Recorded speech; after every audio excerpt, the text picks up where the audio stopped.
Hello, GSD431 class. Let me apologize first for not getting a video up last week. Um, I don't know what happened. I just must have been busy and totally spaced out on doing one. Um, so here's Seminar Five's video with some content from uh, what I would have had in Seminar 4.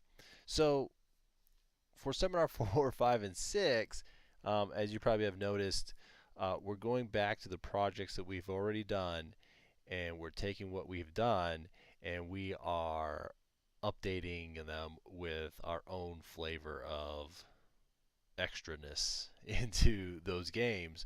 So with the rollerball game, I asked you to add 4 more rooms, and each room have a different um, puzzle or something in them, a different gag, however you want to say it. And so for Seminar 5, we have no videos, so it's all kind of on your own to play around with and to figure this out. You should by now have the necessary skills and knowledge to get these projects done. With that said, you got to think about the projects and not make them harder than they need to be. Okay, so let's go down the list here of what Seminar 5 is all about this week. Already stated, there's no videos, there's no reading. Um, you might need to go read the Unity tutorial manuals that are online, but other than that, you should be good to go. Um, Seminar questions. We have our usual 4 discussion questions. And so you just need to find resources for the last 2 and yeah, talk about the stuff. Your design pattern. So for this seminar, we're working on our last design pattern for this course. And so we're going to look at the factory design pattern.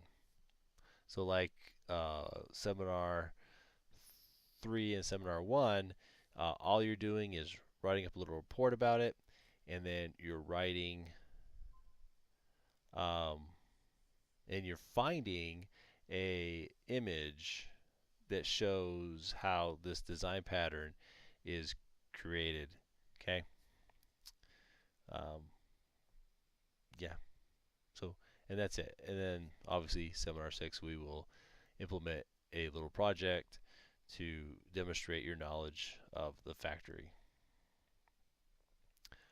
But for this seminar, Seminar 5, we are upgrading the space shooter game that we did in Seminar 2. So what do you need to do? You need to add 2 more enemies to the game, okay? Then you'll need to add a boss to the game. So you should already have 1 enemy in the game, so you're going to add 2 more, so you're going to have 3 enemies, and then you're gonna have a boss enemy. So that's gonna be a total of 4 people, 4 different people in the game. Um, so the enemies, the sub enemies, the minions, um, don't have to be anything special. Just kind of do what the other enemy was doing in the game, and just kind of reproduce that for 2 other enemies that look different. Okay. For the boss, though, the boss needs to be upgraded. Okay? For the most part, all those enemies were just coming straight down through the level and just passing you if you didn't shoot them. The boss should not do that. Okay? He needs to come in, or she, and stay on the level until the player destroys him or the boss destroys the player. Like I said, the boss does not count as one of the 2 new enemies. The boss comes into the scene and stays there. The boss has a lot of hit points. So our minions have like 1 hit point. You hit them with the gun and they die. Your boss, it's going to take a few hits before they die. And other students in the past have made it like 4 or 5 hits, and some have made it like 100 hits, and it takes forever. um, so the boss will have a move pattern during battle. So does the boss just move side to side? Does he try to ram the player? Does he have a pattern on the screen that he does over and over again? That's up to you to figure out how you want to do that. Obviously, going back and forth is the easiest.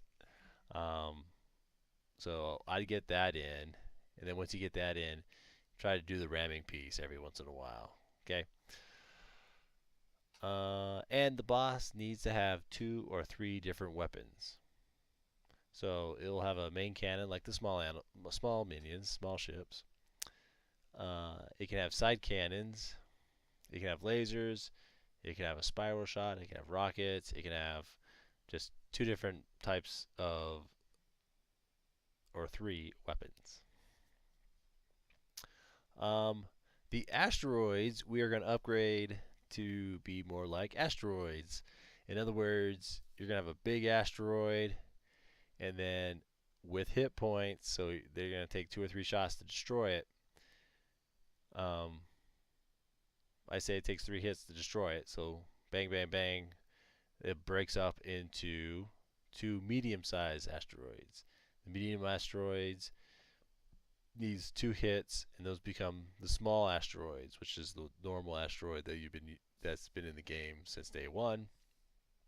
And those only take 1 hit, and then they disappear. Okay. And of course, our ship needs some upgrades. These will be items that are floating down that the player can pick up. So they'll just randomly spawn and then float down, and the player can pick them up or not. The examples I have is rapid fire. This gives the player the ability to shoot really fast, and the ability lasts for 20 seconds, or whatever you think is appropriate. Upgrading of weapons. The player can gain a more powerful shot. The upgrade is permanent. The player should be able to upgrade the weapon 3 times. So if they catch the 4th and 5th one of these upgrades, there's no upgrade associated with it. Death will reset the upgrade level back to 0 or 1, whatever you want to set it to. Shields is another example you can do. The player can grab a shield, and then he would have an extra hit that he can take without blowing up. If the player is doing very well and they pick up several of these shields at a time, they don't stack, so they only have the 1 shield. Missiles. The player can gain the ability of the missiles. This does not replace the main weapon, so the main weapon will always shoot, and then missiles will fire automatically when the main gun is firing. So if the missiles are going to shoot every 10 seconds, and the player's just holding down the shoot button, every 10 seconds the rockets will come out. So forth and so forth. I also have a mega bomb. That seems to be pretty popular with students. And that's it. I thought this was on there, but if you have an idea for a ship upgrade that's not here that you would like to implement, you can always email me and see if I will approve it. Okay. I've had students in the past with any of the projects come up with some ideas, and some I agree with and allow them to do, and then there's some that I just don't allow.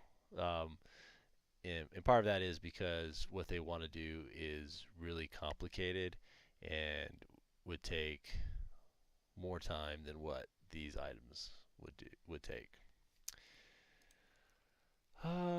Last but not least, and this video is getting long, and I'm sorry. It's the reflection journal. Please fill that out, and then next week you get to finally pass it in as one big report. Okay. Um, I don't know if you noticed, but I do upload my videos to YouTube, and I link them to the discussion board here. So, like all the YouTube channels out there, I'm going to start saying, please subscribe, like the video. That's the more important piece on my end, because I'd like to know if you guys like the videos. Leave a comment, and yeah, just comment on the video. Tell me what you liked about it, what you hate about it, what you think I can improve on, um, all those good stuff. Okay, um, that's it. And like always, if you need help, I am here. Email me, and I will help you as best I can. Okay. Bye.